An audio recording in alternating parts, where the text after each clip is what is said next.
You our feature on the show now. The first part, we're looking at reports from the electricity sector now. Tuesday, the 5th of January 2021, the media was awash with a purported 50% increase in electricity tariff by the Nigerian Electricity Regulatory Commission, that's the NERC, although the body issued a statement later, a few hours, to counter the report. It, however, explained that the said increment was just an adjustment rate for service bands A, B, C, D, as well as E by 2 naira to 4 naira per kilowatts. This was according to the NERC and is expected to reflect the partial impact of inflationary pressures as well as movement in forex. The federal government, through the Minister for Power, Salim Ahmed, directed the NERC to inform all electricity distribution companies to revert to tariffs that were applicable in December 2020. Pending when the ongoing dialogue between labor unions and committees reach a logical conclusion. Well, joining me now via Skype for much more on this issue and other developments we have in the power sector, I have with me the Chief Executive Officer of Century Power Generation Limited, Dr. Chukwu Eluka Ume. Good to have you on the show today. Thank you. Nice to have you.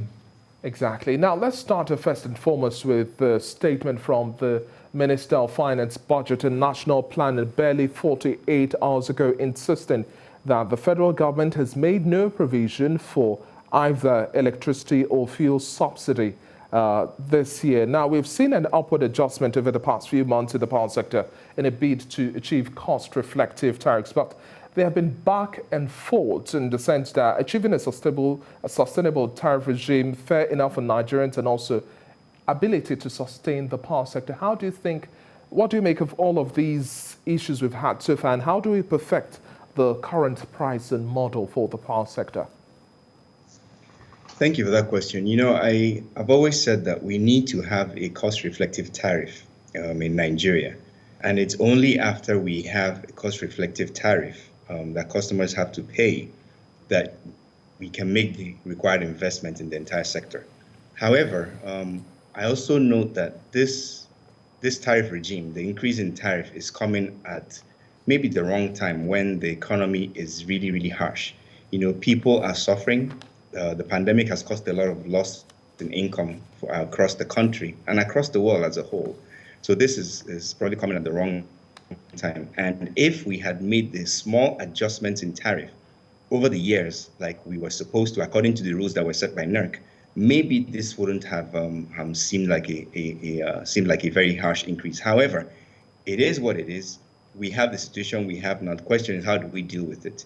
Now, some people are saying that they've seen almost 100% increase in the tariff. However, they are not seeing the value. They're not seeing increased electricity in their homes and in their factories. This has to be addressed, but unfortunately, it's going to take time. It's a step in the right direction, but it's going to take quite a while for us to see the difference that we need to see. And people have to be patient. And what I encourage the government to do now is to find a way for people to be able to make more money, whether it's increasing the minimum wage, whether it's making sure that we have the right investment environment so that small businesses can grow, big businesses can continue to grow. Something has to be done so at least people have the money to buy this electricity, which they need. Now, there are new lines of conversation expected in terms of fine-tuning or consolidating efforts in terms of power generation, transmission, as well as distribution. But we have situations where discos are rejecting loads of power. We've also seen new reports of power plants to be sold or are being sold, revenue leakages, the state of infrastructure has also been poor. So this fuels that deficit of trust that whether or not we have an increase in electricity tariff, we would not get adequate power supply. So that's the sentiment there. And the kickback from Nigerians is the fact that how do we have an increase and we don't necessarily have better service delivery to back it up? You know, the discos are rejecting power because unfortunately they still can't get power to all the customers and get the money for it. I mean, as last year, discos reported that over 9 months in 2020, they lost about 30% of the revenue they were supposed to collect. Now, that's supposed to be an improvement in what they used to collect before. But if you're not collecting money for the majority of the power that you sell, you see that you're already losing money. And somebody has to step in to subsidize the industry so that the discos are not losing money completely. However, they are continuing to reject power because, like I mentioned, they can't collect money for all the power they sell. And there still remains problems across the entire value chain. There still remains problems in the discos, in the gencos, in the transmission lines, and even in fuel delivery. And without us addressing all these sectors simultaneously, not one after the other, they all have to be addressed at the same time and on a massive scale, you're going to continue to see this problem. And people are going to continue to say, we're paying money, but we're not seeing the value. Unfortunately, we're going to continue talking about this over the next few years until we take a long, hard look at how this sector is run. Until we start to do that, these problems will continue to be there. And next year, you and I will probably be talking about the same thing, unfortunately. Now, the federal government now also missed its target as well as discos within the October to December period as at the end of November 2020.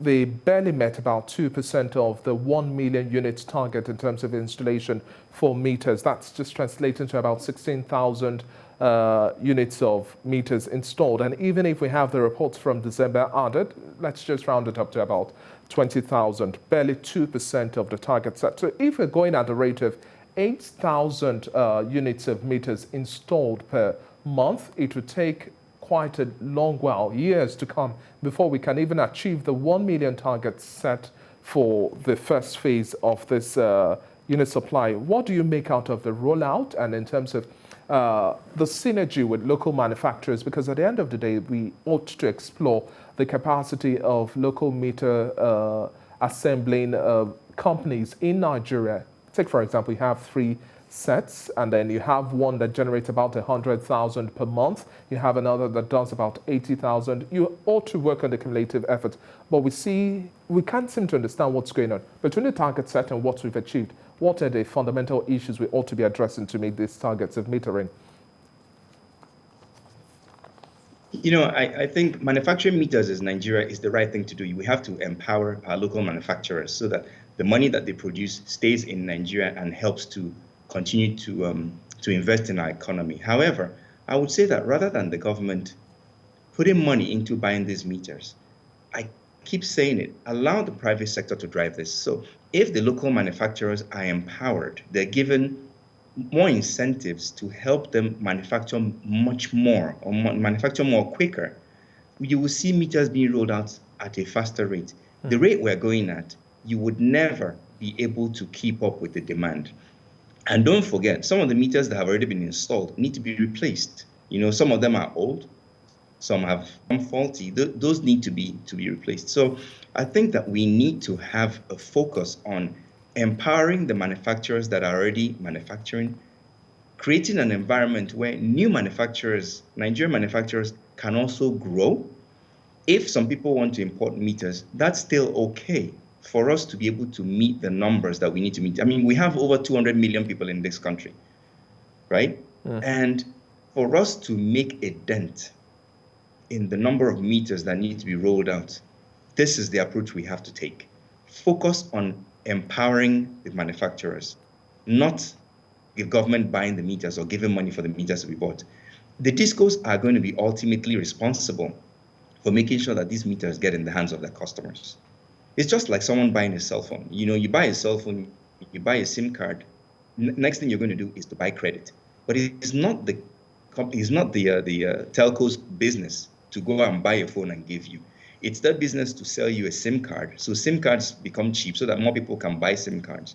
So in the same way, the gencos, the discos have to make it possible for people to buy meters or pay for meters over time, so that many more people, many more households can get metered if those meters are available in country. A lot of people want to buy, but in Nigeria today, there's so many estates that don't have meters. There's so many factories that don't have meters. Even government offices, some of them don't have meters.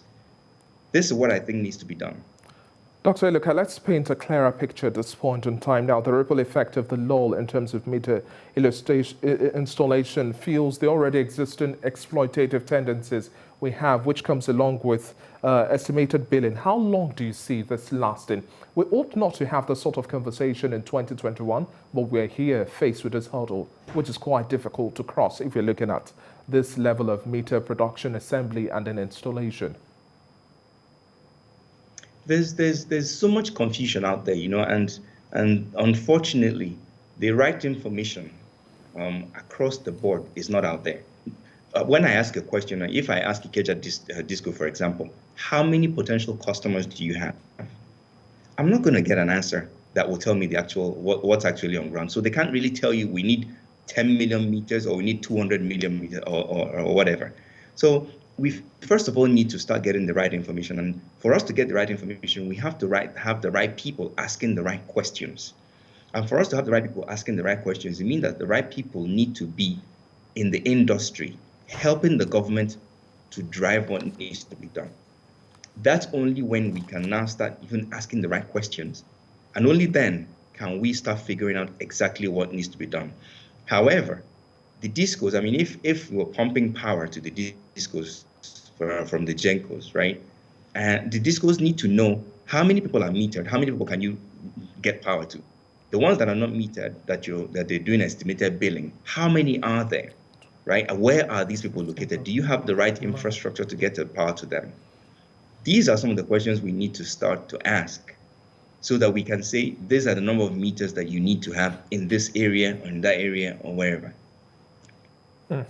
Okay, now, but at this point in time, what's also your forecast in terms of what we have currently on ground? Do you think the infrastructure we have on ground can support improve power distribution, generation, and transmission? Do you think with the current capacity we have in terms of metering as well, we can still manage to meet better service delivery in terms of power supply to fuel businesses and then households? Because now that we are talking about recovery, we have to just improve on our power supply. We have to have cost-reflective tariff that understands the plight of the people, but yet supports industries and still fuels businesses. So this drives me back to my first question.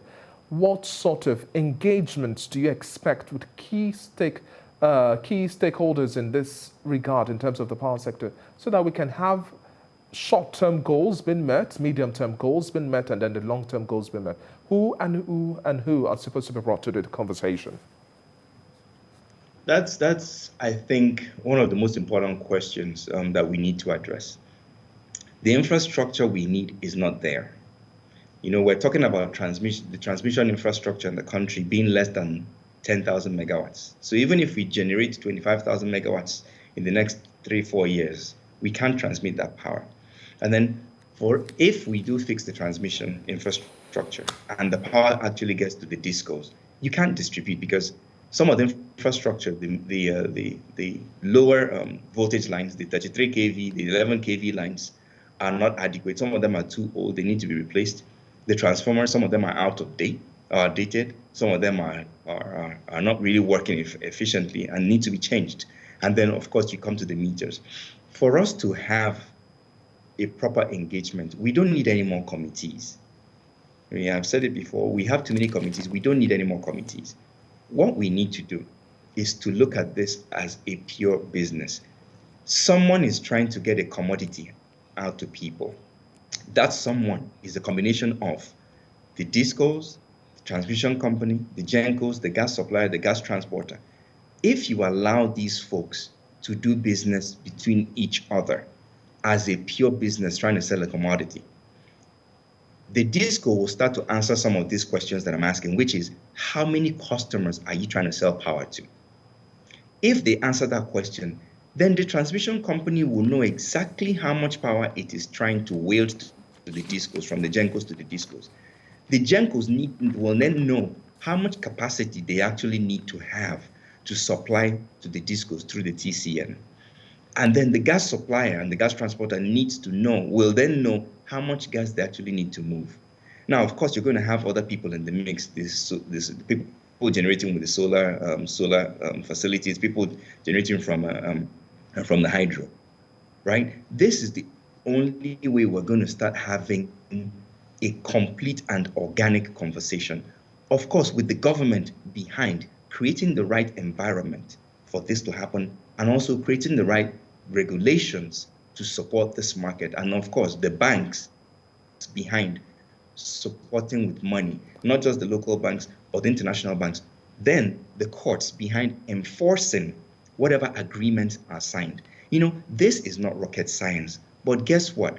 It has to be done at this level that I'm talking about, and it's strictly between the private sector players. Okay. Now, This is Dr. the Ume, only in wrapping up way our we're going to do conversations at this. this point in time, we have to also look at innovative means of addressing or having on-grid and off-grid power solutions. Now, the whole conversation globally is looking at renewable energy. What's your forecast for the year 2021, and how do we also fund these sort of initiatives that have a much more sustainable baseline to settle all of the backlog we've had over the years? Renewables are a good part of the mix for us to have. However, at this point in time in 2021, I think most of our focus needs to be on gas generated power, or power that we generate using natural gas. Why? Simply because we have an abundance of natural gas in this country. Nigeria should really be a gas producing country that happens to produce some oil along the way.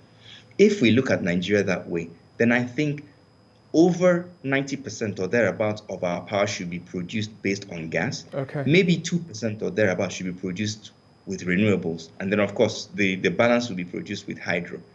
And I'm saying those numbers thinking that Nigeria should be producing nothing less than about 40,000 megawatts of power in the next 5 years. Then we said we have a power sector that is really starting to grow. Okay, that's quite a forecast, and hopefully we even beat that target in the next 5 years, because there are other economies that are generating well over 100,000 megawatts of power, and we would like to see the Nigerian industries thrive, and the engine for growth remains the power sector and much more. Thank you very much for your time on the show so far, Dr. Chukwueluka Ume. It's been a pleasure. Thank you very much. Thank you. My pleasure.